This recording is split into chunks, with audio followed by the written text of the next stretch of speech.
Anda tengah menyimak live perbincangan dalam Makassar Insight.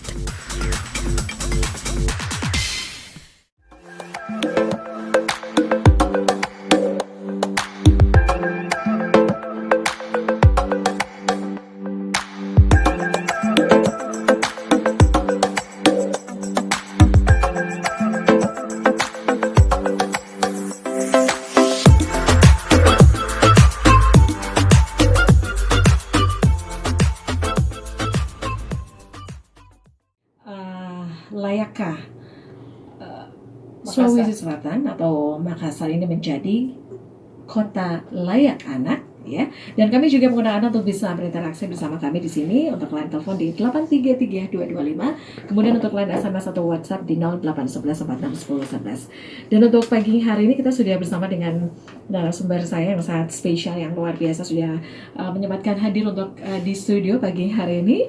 Saya sapa dulu Bapak Askari, PLT Kadis Pemberdayaan Perempuan dan Perlindungan Anak Sulawesi Selatan. Assalamualaikum warahmatullahi wabarakatuh, Pak Askari. Waalaikumsalam warahmatullahi wabarakatuh. Pelaksana hari anak. Oh iya. Dan Bapak Askari ini merupakan panitia dari pelaksanaan Hari Anak Nasional yang tentunya akan dipusatkan di Makassar untuk tahun ini. Baik, mungkin bisa lebih dekat lagi dengan mic-nya Pak Askari. Baik, dan untuk pagi hari ini juga kita sudah kedatangan Kak Heru. Ini Kak Heru ini salah seorang pemerhati anak di Sulawesi Selatan, ya. Assalamualaikum warahmatullahi wabarakatuh. Selamat pagi. Waalaikumsalam warahmatullahi wabarakatuh. Ini kita harus dengar dongeng dulu atau gimana nih? Kayak kita harus dengar dongeng dulu ya. Cukup singkat. Ya. Biar flash dulu ya. Wah, boleh Boleh Kak Heru? boleh.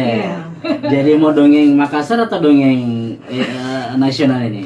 Makassar dulu lah. Makassar ya. Boleh.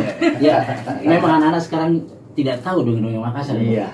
Saya coba Iya. sebuah cerita dari Makassar, judulnya itu Pung Julung Julung. Iya.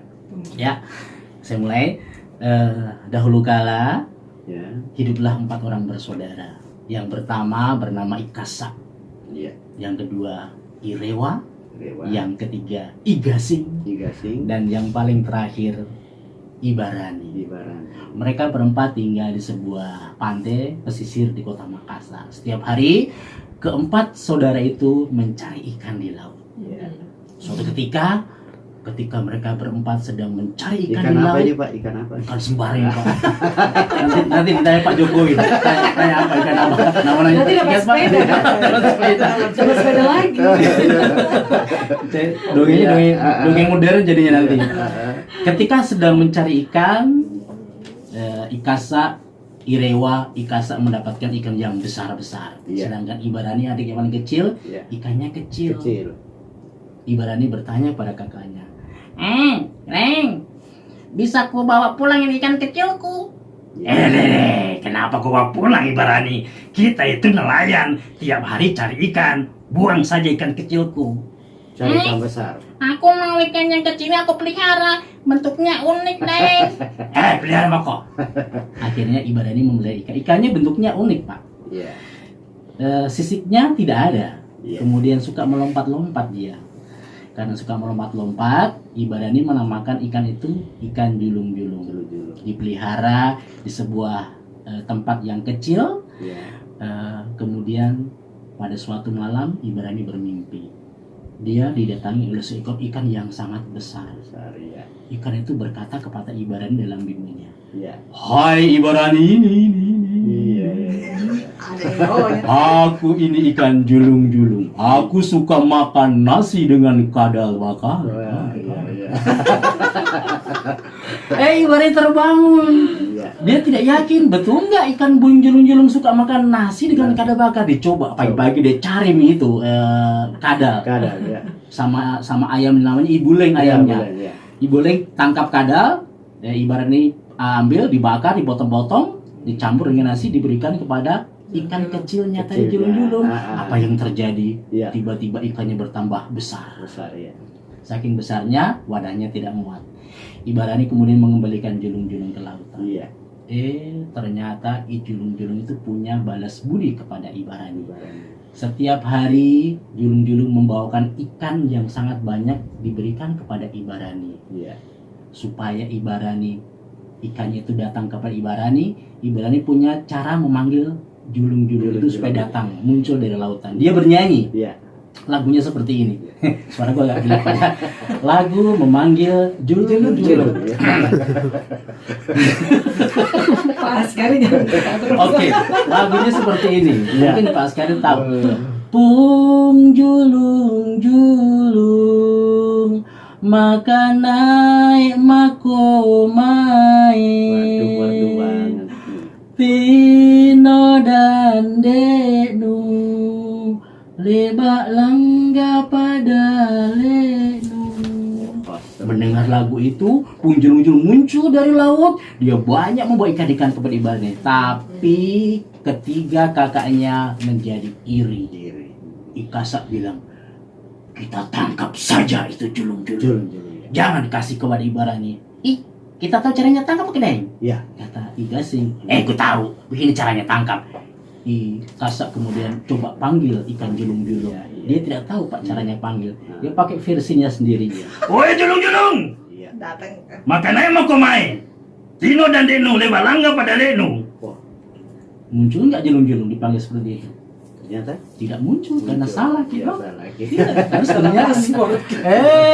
Igasing bilang begini, ku tahu lagunya Deng, begini lagunya. Kau tahu kak? Ku tahu begini lagunya. Bung julung-julung, makan naik maka main. Hei, Tino dan Deknu lewat langga pada Leknu. Hei, Mati. cocok nggak lagunya tadi Pak? Cocok. Salah. Salah. Salah. Tapi Iya. ternyata saudara yang nomor 3, Irewa tahu. Lewat tahu ya. Dia tahu lagunya. Dia bernyanyi, Pung julung julung, makan naik mako Waduh main. banget. Tino dan Deknu, lebak langga pada Leknu. Muncul julung-julungnya. Muncul. Nah. Apa yang terjadi ketika julung-julung muncul? Apa yang terjadi? Nanti kita dengarkan bersama-sama di akhir pertemuan kita hari ini. Oh. Dilanjutkan ya. Dongengnya bersambung. Gimana sih sinetronnya bersambung? Ini baru seri 1 ya. Ternyata Baru sama tanya tadi. Iya, baru episode 1. Iya. Oke. Kita udah dengar intronya ya. Intro untuk pagi hari ini ya. Oke. Sebentar ya untuk kelanjutannya ya. Iya, Saya iya, sebenarnya betul. nanti akan lanjutkan lagi Iya, sebentar ya. sebentar episode 2-nya Pak. Baik. Dan untuk pagi hari ini seperti yang saya informasikan tadi juga, pagi hari ini kita juga akan bersama dengan Ibu Tenri Palalo. Beliau merupakan Kepala Dinas dari Pemberdayaan Perempuan dan Anak Kota Makassar. Assalamualaikum warahmatullahi wabarakatuh, Ibu Tenri.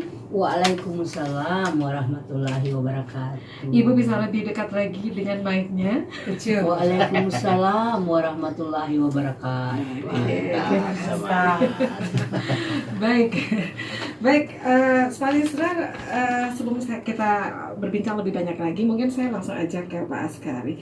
Pak Askari, kalau kita lihat sekarang di 2019 ini ya, mungkin Pak Askari mungkin bisa memberikan gambaran ataupun sedikit gambaran terkait berbagai dari hasil pantauan Bapak, berbagai persoalan tentang sosial anak-anak di Sulawesi Selatan, khususnya untuk 3 tahun terakhir ini. Silakan Pak Askari. Terima kasih. Kalau berbicara tentang anak tentu menjadi tanggung jawab kita semua. Dan memang selama ini persoalan anak ini sangat sifatnya insidentif dan perlu memang penanganan secara khusus. Nah, kalau melihat permasalahan anak 3 tahun terakhir ini, kalau mungkin para ibu bapak pemirsa melihat bahwa persoalan anak ini terutama terkait dengan misalnya banyaknya muncul kasus kekerasan anak, kemudian banyaknya terjadi perkawinan dini anak, kemudian putus sekolah dan sebagainya. Nah, ini menjadi tanggung jawab pemerintah dan memang sudah ada regulasinya, terutama diatur dalam Undang-Undang 35 tahun 2014 ya, terkait dengan sistem perlindungan anak. Nah, tentu kami di Provinsi Sulawesi Selatan sudah melakukan beberapa pemetaan ya. Kalau melihat beberapa situasi di kabupaten kota, contoh kasus kemarin lagi mencuat di media, kasus perkawinan yang bersaudara itu, Saudara, ya. yang kasus di Bulukumba, kemudian bahkan beberapa kasus lain di contoh misalnya terkait dengan kasus stunting misalnya yang terjadi di Enrekang, kemudian Kabupaten Bone dan seterusnya. Ini semua sebetulnya menjadi tugas kita semuanya. Tetapi pemberdayaan perempuan dan perlindungan anak, terutama provinsi dan kota Makassar ini tidak hanya mampu kami bisa bekerja sendiri.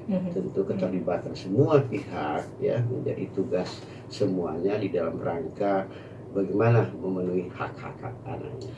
Kalau selama dilihat dari 3 tahun terakhir ini, dari data 2019 ini, masalah ataupun kasus apa yang paling banyak begitu? Ya, salah satunya itu adalah kekerasan anak, terutama ada beberapa kasus pornografi misalnya. Nah, ini mungkin Kota Makassar salah satu kabupaten kota yang sangat merespon berbagai kasus yang terjadi di Sulawesi Selatan, apalagi di Kota Makassar ini ada namanya UPT P2TP2A yang memberikan layanan terhadap terutama pengaduan kekerasan perempuan dan anak. Dan Makassar ini kita angkat jempol karena kenapa? Mereka punya UPT P2TP2A di bawah naungan Dinas PPPA Kota Makassar, tetapi mereka juga punya unit reaksi cepat. Kalau kita melihat kasus kemarin yang terjadi di depan Goro yang penyegapan anak itu dari ibu tirinya, itu secara spontan itu tim teman-teman Kota Makassar melakukan tindakan cepat melalui unit reaksi cepat dan melakukan penanganan ya, baik penanganan psikologis termasuk dari proses hukumnya, dilaporkan secepatnya ke penegak hukum. Saya kira itu.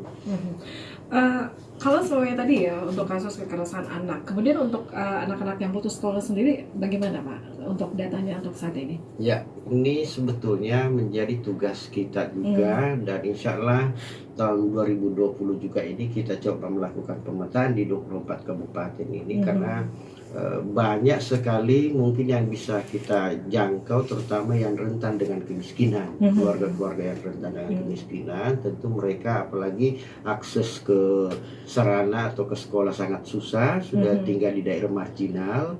Nah, ini harus menjadi tugas kita dan itu nanti akan dikerjasamakan dengan Dinas Pendidikan tentunya menjadi tugas pokok juga dan menjadi juga harapan Bapak Gubernur ya. Bahkan kami saja di Hari Anak Nasional ini melibatkan anak-anak disabilitas ya, karena itu Pak Gubernur mengharapkan bahwa seluruh dari anak jangan ada diskriminasi ya, seluruhnya kita jangkau dan melakukan pembinaan agar anak-anak kita sebagai generasi penerus nantinya dapat menjadi harapan bangsa ke depan. Dari beberapa kasus yang seperti yang diinformasikan tadi oleh Pak Askari ya, ada kasus kekerasan anak, kemudian perkawinan dini, kemudian putus sekolah. Ini langkah-langkah apa saja yang memang sudah dilakukan oleh pemerintah Provinsi Sulawesi Selatan begitu Pak Askari? Ya, kami di Provinsi Sulawesi Selatan tentu memfasilitasi 24 kabupaten kota. Dan seluruh laporan-laporan yang ada dari kabupaten kota kita terima sepanjang masalah itu bisa diselesaikan di tingkat kabupaten kota, kami serahkan ke kabupaten kota. Tetapi ketika permasalahan ini masuk pada ranah memang sudah skala besar persoalannya, biasanya kami tangani di provinsi.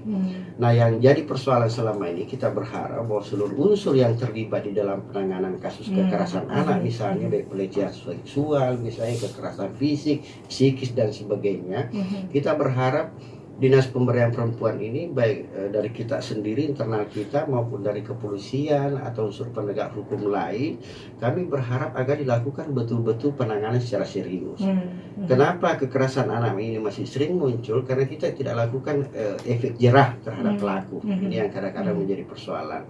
Nah, ketika efek jerah kita lakukan, tentu menjadi bagian yang dilihat publik atau pelaku yang punya keinginan untuk berbuat, dia merasa sadar bahwa ternyata pelaku ini betul-betul diberikan efek. Nah, kita berharap anak-anak ini menjadi tanggung jawab seluruh pihak, terutama para pelaku. Kita harapkan penegak hukum ini bisa bertindak seobjektif mungkin. Ya. Oke. Ini dari beberapa wilayah begitu Pak Askari yang memang paling banyak kasus terkait berbagai permasalahan anak. wilayah mana saja di Sulsel begitu? Ya, salah satunya Kota Makassar. Kota Makassar. Tapi Kota Makassar ini memang banyak kasus, tapi penanganannya tanggap. Tanggap. Ya, tanggap dalam artian mereka punya unit reaksi cepat. Jadi Makassar itu kalau begitu ada laporan langsung ditangani secara cepat. Kalau memang masuk dalam ranah proses hukum, teman-teman Kota Makassar langsung melaporkan ke aparat penegak hukum. Selain Makassar, wilayah mana lagi? Ya, kalau kita lihat di media online, ya karena anak ini kan sebetulnya kalau muncul permasalahan cepat dibawa oleh media. Nah kemarin contoh kasus di Bulukumba misalnya, terus ada kasus di Timur, kemudian ada kasus kemarin, bahkan kemarin kita tangani dari Mamuju, ada pelecehan seksual terhadap anak yang dilakukan oleh ayah tiri. Itu dari Mamuju kemarin, bahkan lintas provinsi ya ke kita. Ya, sampai di UPT kita ya, dan alhamdulillah kita mampu menangani dan laporkan penegak hukum, kemudian kita kembalikan ke Sulawesi Barat. Jadi itu kami lakukan demi untuk anak kita ke depan. Tetapi yang pasti kami sampaikan kepada seluruh masyarakat ketika ada laporan atau pengaduan yang terkait kekerasan anak bisa dilaporkan ke UPT kami. Kalau di Makassar kasusnya mungkin dilaporkan ke UPT P2TP2 Makassar, agar jangan kita membiarkan anak-anak kita hidup dalam lingkungan tekanan psikis, psikologi dan sebagainya. Baik. Ya.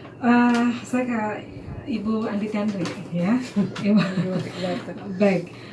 Ini kayaknya Ibu kurang sehat mungkin atau seperti apa? Ya. Terima kasih Ibu sudah hadir di studio untuk pagi hari ini.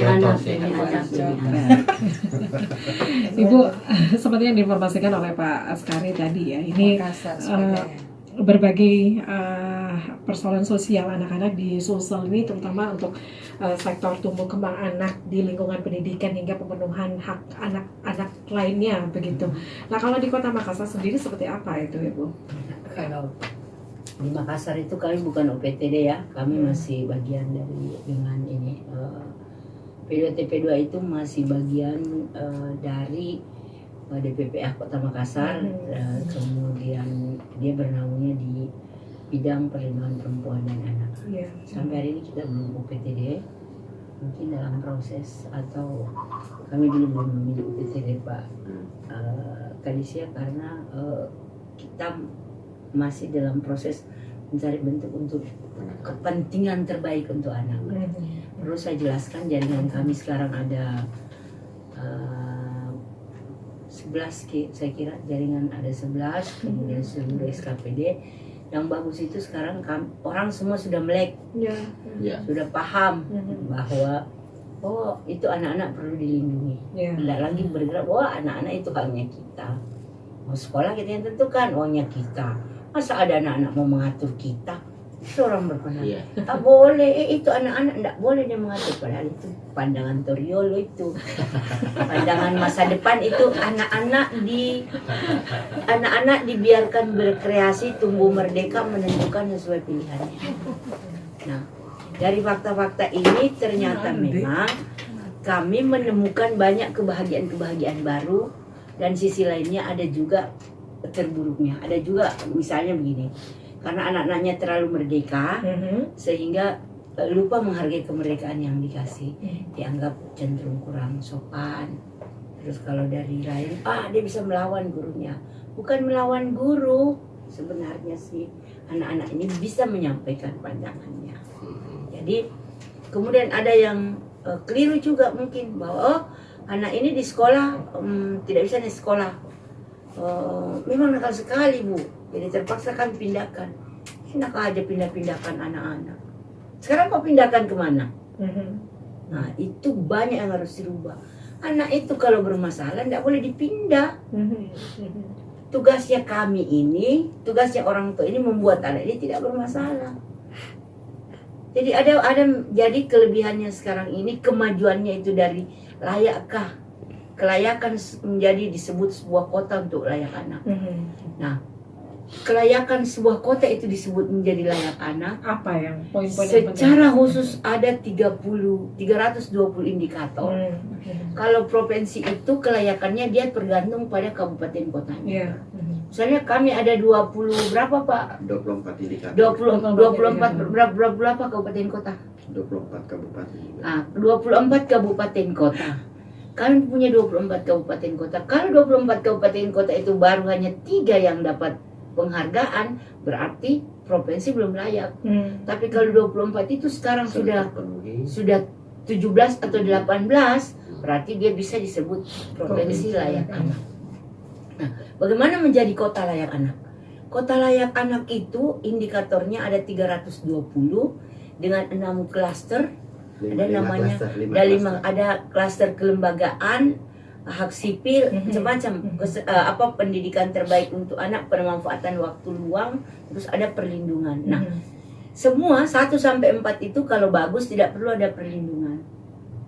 Salah satunya itu ada akses pendidikan. Sekarang ini kita bahagia sekali karena sekolah kan semua gratis. Sekolah semua orang boleh sekolah. Masalah terbarunya adalah dengan sistem zonasi itu banyak orang tidak sekolah. Padahal zonasi itu dibangun untuk menyamaratakan bahwa tidak ada lagi sekolah favorit. Unggulan. Dan saya sepakat dengan Pak Wali Kota, Pak Pelaksana penjabat Wali Kota ini, Pak Iqbal itu bagian dari yang merespon bahwa kasihan itu anak-anak selalu dijejali. Juara 1 kena. Pokoknya harus pintar. Harus dapat ranking. Masuk sekolah favorit ya. Sehingga anak-anak itu kalau didoktrin mau dapat ranking, dia berusaha dan berbagai cara. Nyontek nih, lihat Mbak Google, masuk dan lain-lain. Nah, padahal itu perkembangan ini sekarang bukan lagi itu. Tapi kalau dilihat pembunuhan hak anak dengan adanya sistem zonasi itu kira-kira masuk tidak? Iya, masuk. Iya. Karena itu artinya sekolah untuk semua. Tapi kebutuhannya kita dari fakta-fakta ini kita jadi ketemu. Ternyata sarana yang tersedia itu tidak cukup kuat menampung anak-anak kita. Kalau kita harus memastikan bahwa semua anak harus sekolah. Sebelum ini kan kita Makassar itu punya 8 revolusi pendidikan yang dari Pak Dani Pomanto. Dan sekarang ini berkembang di tangannya Pak Iqbal ini lebih dipertajam dengan bagaimana sekolah itu lebih bernilai pada muatannya. Kemarin kita itu kalau anak-anak di Makassar dipastikan harus sekolah, maka apa yang harus dikira? Ternyata ruang belajar tidak cukup. Buktinya ada di tempat itu banyak yang tidak tertampung. Sarana juga fasilitasnya juga ya. Sekarang ini pemikiran utamanya karena kita bersepakat pendidikan itu adalah haknya anak. Bukan kewajibannya orang tua. Harus yang dibangun, harus membangun itu. Kalau pendidikan itu haknya anak, maka pemerintah wajib memenuhi. Belum lagi nih Bu, kalau semuanya udah seperti yang diinformasikan tadi ya Ibu Anditi tadi bahwa anak-anak itu sudah rajin belajar ya, supaya bisa masuk sekolah yang mereka inginkan. Tapi dengan adanya sistem zonasi itu kan biasanya mereka agak-agak tidak bisa masuk sekolah itu kan. Jadi kita memang harus mengubah, kita harus. Saya sudah diskusi dengan Kadis Pendidikan. Jadi kira-kira apa yang yang memang harus kami gitu di Kota Layak Anak itu harus memastikan bahwa semua anak-anak sekolah. Itu aja. Memastikan tuh mau sekolah swasta, sekolah negeri, pokoknya tidak boleh ada anak-anak putus sekolah. Kenapa kan tidak jadi sekolah nak? Gara-gara tidak ada uang uang baju. Kalau tidak ada uang baju, tidak perlu pakai baju sekolah, baju seragam ke sekolah. Yang penting dia duduk di kelas dan belajar. Kan yang belajar bukan bajunya, orangnya. Itu bisa juga Bu. Jadi itu pemikiran orang, itu ini pengubahan mindset untuk kita orang dewasa ini yang memahami pentingnya pemenuhan hak anak. Yang kedua, yang kelayakan jadi seorang itu adalah bagaimana kalau ada kekerasan terhadap perempuan dan anak. Nah, seperti Pak Askari tadi, Pak Kadis Provinsi sampaikan, ditangani enggak? Bukan banyaknya. Kemarin saya dengar pendapat dengan anggota DPR di Banggar, sempat ditanyakan, ini Makassar layak enggak disebut kota layak anak? Kenapa? Karena itu banyak anak jalanannya. Saya sampaikan, kalau anak jalanannya tidak ada, saya sudah kota layak anak setara dengan Surabaya. Surabaya itu satu-satunya, ada 2 kota di Surabaya itu disebut kota layak anak tingkat utama. Utama karena Solo sama Surabaya. Kalau Solo dia bergerak sejak 17 tahun lalu, Surabaya itu 18 tahun lalu. Kalau Makassar? Kalau Makassar bergerak 4 tahun terakhir. Iya. Jadi kalau sebagai perkembangan saat ini, Oh, melihatnya saya lebih sudah- cepat. Sudah mendekati Bu ya, sudah mendekati kota layak anak Makassar. Bukan sudah mendekati, Makassar itu sudah kota layak anak tingkat madya. Tingkat Madya. Jadi ini ada standar, Tahapan. ada tahapan, ada standarisasi yang itu terukur dan itu pakai online. Kemudian verifikasi faktual, melibatkan independen, kemudian faktual yang bahaya. Maksudnya faktual itu begini. Itu pemberdayaan perempuan Kota Makassar itu diagung-agungkan dengan pelayanan cepatnya. P2 TP2-nya kerja Iya. cepat karena dia berjaringan dengan orang NGO. Kekuatannya ada di teman-teman NGO-nya dan stakeholder lainnya, organisasi pemerintah lainnya. Karena itu kantornya terbuka 24 jam. Anda boleh datang ke sana, dan kalau Anda ke sana tiba-tiba misalnya Anda kan ada jurnalis jurnalis sahabat anak selalu main di sana. Kalau begitu dia main di sana ada kasus, dia harus terikat bisa membantu kami menyelidiki itu kasus. Tapi tidak karena dia harus menulis berita, tidak. Dia harus membantu kami melakukan penanganan saat itu sebagai wartawan sahabat anak. Dia harus punya perspektif memuat berita A, kalau kasus anak cara menulisnya seperti ini. Saya mungkin bisa tambahkan Iya, silakan sedikit. Pak Sekali. Ini kan sebetulnya berbicara tentang kabupaten kota layak anak itu ada 24 indikator ya yang memuat di dalamnya, yang terbagi di dalam 5 klaster ya. Klaster pertama itu adalah hak sipil kebebasan, kemudian klaster 2 lingkungan keluarga pengasuhan alternatif, klaster 3 adalah kesehatan dan kesejahteraan. Pendidikan, kemudian klaster 4 pendidikan pemanfaatan waktu luar kegiatan budaya, dan ini yang banyak yang terjadi klaster 5 perlindungan khusus. Tetapi perlindungan khusus ini kalau 4 klaster sebagai sampai ke Ibu Dinas Kota Makassar tadi, maka klaster 5 ini sudah aman ya. Tapi 4 klaster ini harus terpenuhi. Contoh misalnya di klaster pertama itu ada namanya apakah anak kita sudah punya akte kelahiran ya toh. Kemudian apakah anak-anak ini sudah diberikan informasi yang layak anak oleh pemerintah misalnya. Kemudian apakah anak-anak ini dilibatkan dalam partisipasi anak, terutama dalam proses-proses pengambilan keputusan dalam pembangunan anak misalnya. Apakah mereka dilibatkan? Itu baru tahapan klaster 1. Nah, ketika masuk di ini tahapan pertama selesai, ada namanya klaster 2. Klaster 2 itu adalah lingkungan keluarga dan pengasuhan alternatif. Nah, ini di dalamnya memuat tentang perkawinan anak. Nah, saya jelaskan tadi bahwa salah satu isu yang mencuat di Provinsi Sulawesi Selatan ini adalah terkait dengan tingginya angka usia kawin dini. Ya, Anak pernikahan. ya anak pernikahan dini. Kemudian apakah di lingkungan keluarga pengusaha alternatif ini pemerintah sudah membangun infrastruktur ramah anak? Nah, apakah kita sudah punya ruang bermain ramah anak, RBRA? Ini kan tugas pemerintah semuanya. Nah, kita harap dengan untuk mewujudkan kota layak ini, semua persyaratan-persyaratan yang dalam klaster ini itu harus terpenuhi. Saya coba masuk di klaster 3, ada namanya kesehatan dasar dan kesejahteraan. Ya, apakah kita melihat kondisi sekarang angka kematian anak tinggi apa rendah? Itu ukurannya. Kemudian apakah seluruh penentu kebijakan sudah memberikan ruang ASI untuk ibu menyusui ketika di kantor misalnya? Di mall ya? Ya, di mall misalnya. Kemudian apakah mereka tidak terkontaminasi dengan promosi iklan misalnya? Seperti di kemarin Kota Makassar sempat menjadi saran dari tim penilai ketika dilakukan penilaian Kabupaten Kota Layak Anak, sponsor rokok itu tolong dibuka. Itu masih menjadi kendala karena ini nanti menjadi bagian anak-anak untuk tidak menghindari rokok, agak susah. Saya masuk di klaster pendidikan pemanfaatan luang.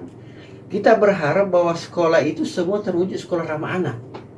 Ya, kemudian di sekolah itu ada namanya program PAUD misalnya. Ada program usaha kesehatan sekolah. Kemudian di sekolah itu ada kantin sehat misalnya. Ini semua harus diwujudkan. Nah, kemudian saya masuk di perlindungan khusus. Ini yang klaster 5 yang menjadi concern kita, terutama terkait dengan korban kekerasan dan eksploitasi anak, kemudian terkait dengan korban pornografi, kemudian anak berhadapan hukum. Oke, ini dari beberapa klaster tadi yang disebutkan oleh Pak Ya. oleh Bapak.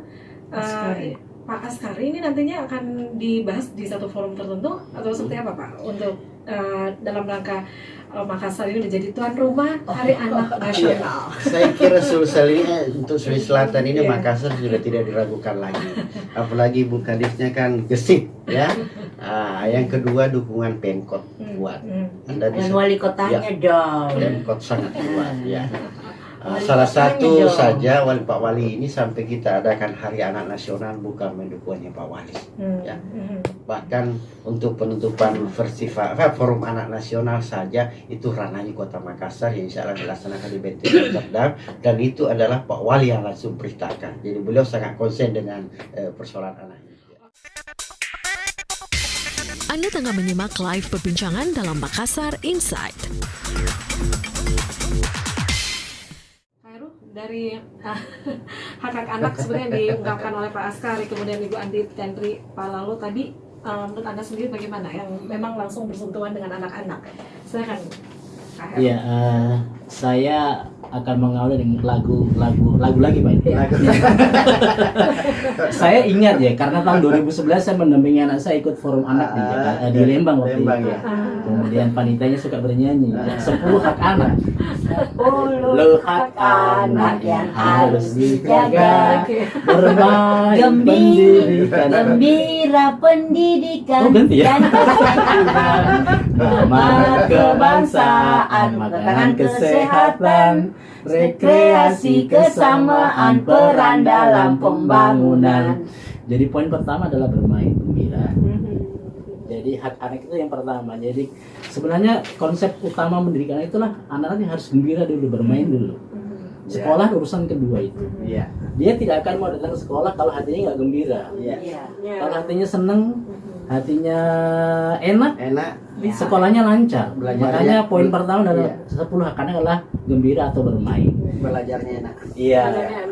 Dan kebetulan bulan ini adalah masa awal anak sekolah. Tahun lalu itu saya sebagai pendongeng itu keliling ke hampir 700 sekolah Pak. Iya. Di Makassar maupun di daerah Sulawesi Selatan. Mulai dari Selayar, jadi Ponto sampai ke Mamuju sana sekitar 700 sekolah, dan memang pekerjaan saya mengunjungi sekolah. Untuk tentu saja itu mendongeng.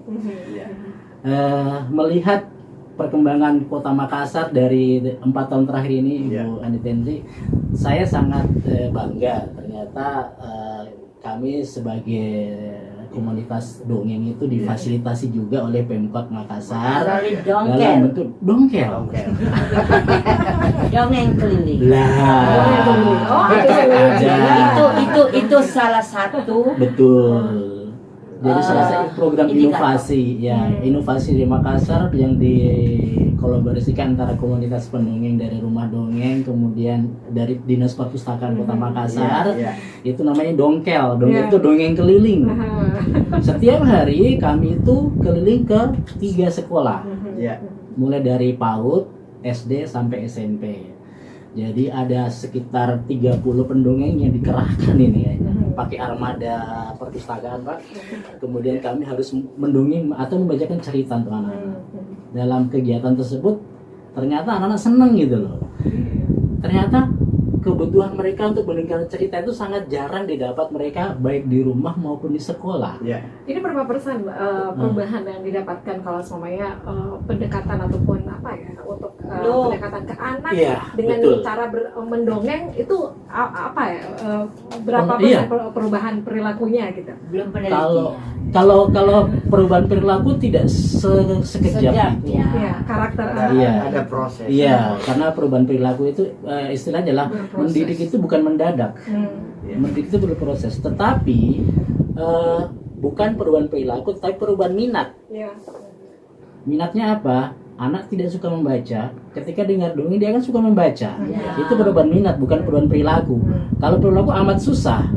Harus perlu proses yang berjenjang dan perlu waktu bertahun-tahun tadi. Karena mendidik bukan mendadak, harus perlu proses. Nah, kehadiran kami di sekolah untuk mendongeng itu ternyata pengaruhnya sangat besar pada anak-anak. Salah satu indikatornya adalah minat baca anak akan meningkat. Tahun lalu Makassar itu 26%, dan 2018 itu, 2019 belum ada, 2017 itu 26% tingkat minat baca anak, dan kalau nggak salah 2018 sudah meningkat jadi 34%. Iya. Minat baca, jadi ada peningkatan gitu. Iya. Peningkatan karena apa? Senjatanya untuk belajar anak itu adalah membaca. Membaca. Ya, banyak baca, banyak tahu. Tidak membaca, sok tahu katanya. Iya Pak, karena kadang-kadang orang itu banyak sekali bicaranya sok tahu, ternyata tidak ada sama sekali anunya. Iya, ya. Oke Pak Khairul, ini tips ya. Kalau ini kan mendekati tahun ajaran baru. Iya, nih. betul. Tadi yang seperti diinformasikan kalau selama hari pertama ke sekolah itu kan harus gembira gitu Betul, kan. betul. Mungkin untuk himbauan ke ibu-ibu yang ada saat ini ya, mereka yang mendengarkan perbincangan kita nih di pagi hari ini gimana nih? Bukan untuk ibu-ibu, untuk Semua masyarakat. Iya. guru. Ya, guru juga. Jadi kami dari komunitas Rumah Dongeng sudah membuat program namanya Dongeng Back to School gitu. Betul. Dongeng Back to School. Jadi kami membuka kesempatan kepada teman-teman di sekolah. Ya. Awali hari pertama mereka dengan kesan yang sangat bagus. Iya. Betul. Kesan yang sangat bagus. Karena biasanya kalau anak turun dari mobil mau masuk sekolah, ini kreki. Tidak mau dilepaskan itu tangannya orang tuanya. Oke. Karena ada nih gurunya berdiri buat Iya. Itu tahun 87. Oke, saya ke Mas Kari lagi, Mas Kari. Kita masih punya waktu 5 menit ke depan ya. Mungkin untuk konsep Hari Anak Nasional ya yang akan diselenggarakan di Makassar ini nanti konsepnya seperti apa? Bocorannya. Iya. Silakan. Jadi pertama saya ingin sampaikan bahwa kita harus bersyukur bahwa Sulawesi Selatan mendapatkan mandat kepercayaan Betul, Pak. untuk masyarakat nasional. Yang kami sampaikan bahwa untuk tahun ini tema kita adalah peran keluarga dalam perlindungan anak. Jadi tema Hari Anak Nasional 2019 adalah peran keluarga dalam perlindungan anak. Kenapa diambil tema ini? Kita bagaimana mengupayakan perkuat peran keluarga ya dalam upaya pemenuhan hak dan perlindungan khusus anak. Kemudian bagaimana kita wujudkan pengasuhan yang berkualitas yang berbasis anak itu dimulai dari keluarga sehingga tema ini diangkat. Nah pada peringatan Hari Anak Nasional ini ada 3 event nasional di dalam. Apa saja itu? Yang pertama adalah pertemuan Forum Anak Nasional, kemudian pemberian penghargaan bagi kabupaten kota layak anak, kemudian puncak upacara di Hari Anak Nasional yang insya Allah akan dilaksanakan pada tanggal 23 Juli di lapangan Terobos Makassar. Nah tentu kita berharap bahwa sebagai tuan rumah ya kita menginginkan agar pelaksanaan event ini sukses dan berhasil, dan kami mohon dukungan dari seluruh masyarakat, stakeholder, dunia usaha, teman-teman NGO sehingga kita laksanakan peringatan ini hari-hari yang dipercayakan Sulawesi Selatan menjadi sukses ke depan. Baik. Ibu dulu. Iya. Ibu Andi Tanri Palalo. Ya, ini untuk closing statementnya mungkin Ibu, dan ini harapannya seperti apa untuk pemenuhan hak-hak anak di Makassar itu ya. Ini menjadi himbauan juga ke masyarakat, ke orang tua khususnya, kemudian untuk memperingati Hari Anak Nasional yang dipusatkan di Makassar. Silakan mungkin Ibu Andi Tanri ini bisa memberikan nama saya, jabatan, dan silakan dimulai dari Ibu Andi Tanri dan juga ke Pak Asman. Oh begitu. Nama saya Saja mendongeng. nanti Ami tahu Pak Heru. Asalnya Pak Heru. Nama saya Tendri Palalo. Diulang lagi Bu. Ya. Nama saya Tendri Palalo, Kepala Dinas Pemberdayaan Perempuan dan Perlindungan Anak. Lebih populer dipanggil Kak Tendri, kakaknya untuk jurnalis. Iya. Ya. Kemudian untuk pelaksanaan Hari Anak Nasional di Sulsel dan ditunjuk Makassar sebagai tuan rumah ya. Tuan rumah Provinsi Sulawesi Selatan menempatkan kotanya di Makassar.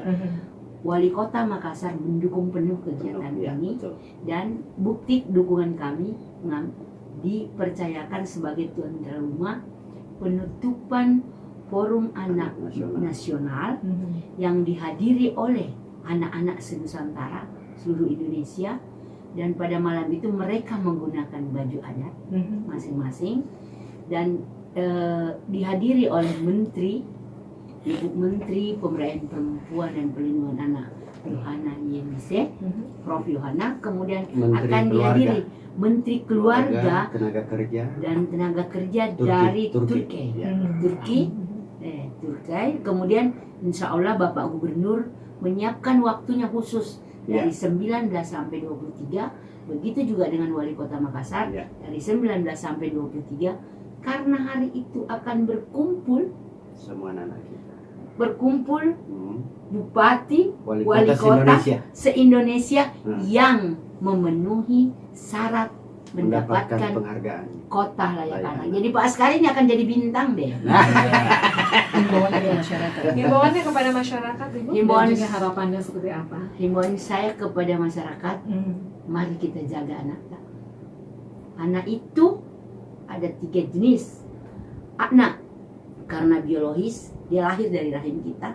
Anak karena sosial, kita ketemu tiba-tiba. Anak karena ideologi. Ya.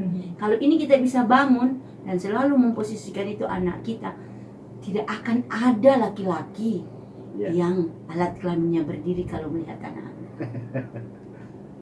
Ya. Karena itu yang harus kita pahami, terlalu banyak incest sekarang. Anak tidak aman di rumah. Kita tiba-tiba bahwa itu omnya, itu pamannya. Ternyata paman ini mengembat anak kecil. Ya. Itu gurunya. Ada fakta. Ya. Semua anak-anak yang lewat di sekolah itu, di kelas yang tempatnya bapak ini mengajar, pernah menyentuh alat kelamin gurunya atas permintaan sang guru. Ya. Nauzubillah. Seperti tidak percaya, tapi terjadi. Ya, jadi ya. Dulu orang kalau ada yang diperkosa karena bapak tiri, boleh. Ini sekarang tidak, bapak. Ya.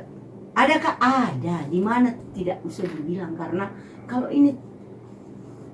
kalau kasus yang ada di Makassar itu sekitar 1.300 ya, dari berbagai jenis kasusnya. Kalau dibuat satu persatu, kadang-kadang saya tidak mau lagi cerita. Ya. Kenapa?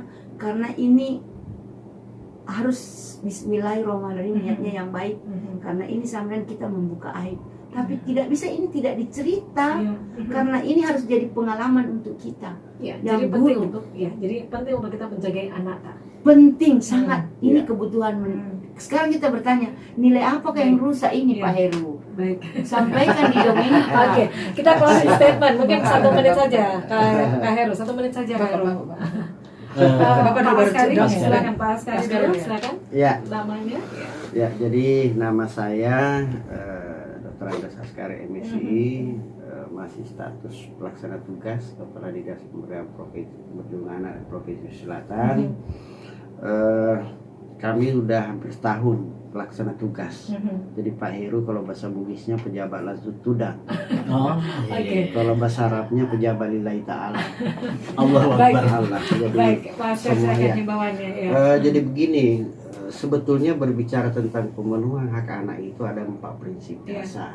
Kita Itu- terbatas dengan Ya. waktu. Ya, ada 4 silakan. prinsip Ya. dasar. Mungkin prinsipnya bahwa anak itu tidak boleh ada diskriminasi.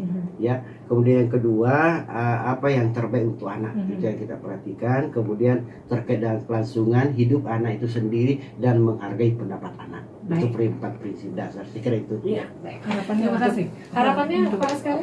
Harapan kami Untuk tentu Hari Anak Nasional. Hari Anak Nasional ini menjadi momentum strategis buat kita dan membuat mata kita semua ternyata begitu pentingnya peran anak untuk kita penuhi hak-haknya. Baik. Kak Heru yang terakhir, Kak Heru cukup singkat saja. Nggak usah dongeng, Pak. Iya, silakan. Dongeng lagi. Singkat saja. Terakhir dongengnya. Silakan. Kak. Dongengnya nanti dengar aja ya. Saya Kak Heru. Memang panggilan saya Kak Heru. Ya. Pendongeng dari Rumah Dongeng. Saya berharap ya orang tua sudah mulai membiasakan diri untuk bercerita kepada anak-anaknya. Ya. Karena dalam setiap cerita itu ada nilai moral yang bakalan diterima oleh anak-anak. Ya. Jadi nilai-nilai moral itulah yang harus dipelihara dan disampaikan kepada anak melalui dongeng. Baik.